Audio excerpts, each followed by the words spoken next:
Hey everyone, welcome to the first episode, the very first episode of the Mushroom Report, your weekly new Nintendo news recap where we power up on all things Nintendo. I'm Richie Plays, and I'm so pumped to kick things off today with a mega update that's got the entire Nintendo world buzzing. The Nintendo Switch launch, if you don't know, if the Nintendo Switch 2 launched June 5th, it is currently June 9th. That's right. After months of rumors and leaks, the Nintendo Switch 2 finally launched on June 5th. This isn't just a small upgrade. We're talking a beautiful 7.9-inch 1080p screen, 4K with dock, 120 frames per second support, and a whopping 256 gigabytes of storage. That is about as what you would get for a Samsung, I think S24 Ultra. I don't have a Samsung personally. This is Nintendo's most powerful and most expensive console ever, coming in at $450 for the base model. Now let's go ahead and talk design. It still has detachable Joy-Cons, but they've been upgraded too. Magnetic connection. So instead of just sliding them up like you do on the Nintendo Switch, there are magnets that you have to literally pull out, and it's really cool. It's why I want one personally, but I don't have one. It's why I have Google as my resource. A new mouse mode, and even built-in game chat features. Yeah, Nintendo's finally getting social. Now let's go ahead and talk about the new Mario Kart game, Mario Kart World, the day one favorite. Sorry, leading the pack at launch is Mario Kart World. It's a true game changer, literally. We have an open world Mushroom Kingdom map, 24 player races, new items, and online chat built right in. Reviews are calling it one of Nintendo's best multiplayer games to date. And yeah, because Nintendo decided to price up the Nintendo Switch 2, you already guessed it. It's $80. Let me know what you think. Is it worth it, or are we drifting far to premium pricing? I'm sorry. Segment 3.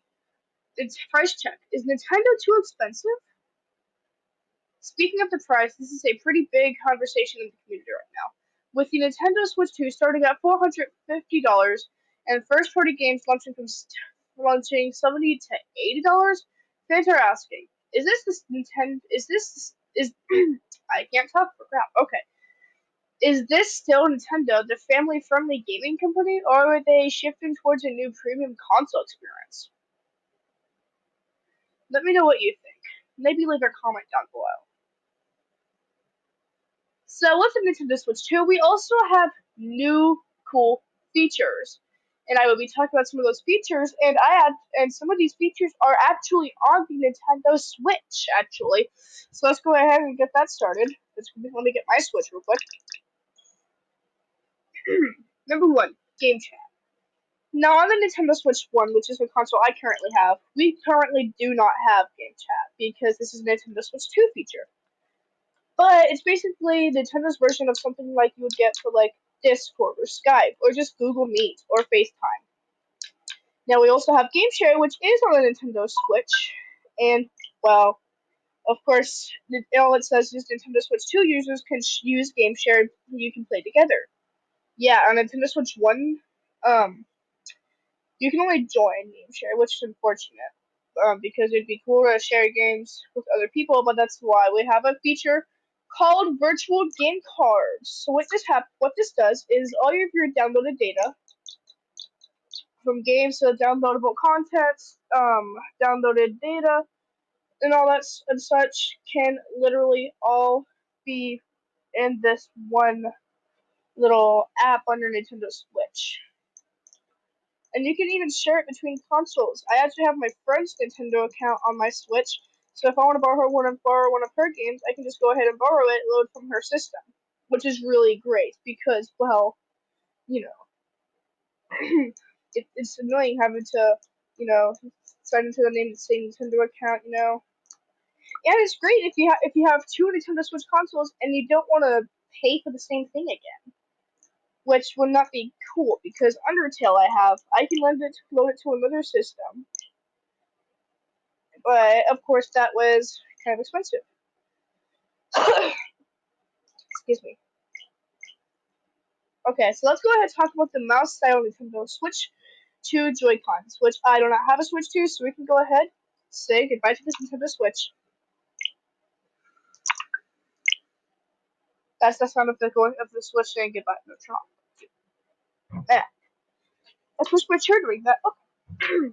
Now the mouse and the Nintendo Switch 2 Joy-Cons have a little mouse sensor that when they're just facing down, they have something like where you like on a PC or any type of computer or laptop, so a Chromebook, MacBook, Windows, Linux, it will all have a mouse thing and you can actually click on it. There's actually a game, I don't know what it's called, but it's pretty cool. Also worth mentioning, Nintendo's new Mii style system moves away from gendered options, giving us more freedom to create who we want. Inclusive design is a win in my book. Is a win in my books. So, as for what's next, we're ready for the new Nintendo Direct, but insiders say we might not get one for a while. Until then, keep your eyes on Gamescom on August, where Nintendo is expected to reveal big titles like Donkey Kong Bonanza and the first 3D Donkey Kong in years, coming July 17th. That wraps it for episode 1, the very first episode of the Mushroom Report. If you enjoyed the show, please follow us on Spotify, leave a rating, and share it to your fellow Nintendo fans. Next week, I'll be diving into Mario Kart World, my first impressions, pros and cons, and maybe a few online race fails. Until then, keep your Joy-Cons charged and your mushrooms powered up. See you next time.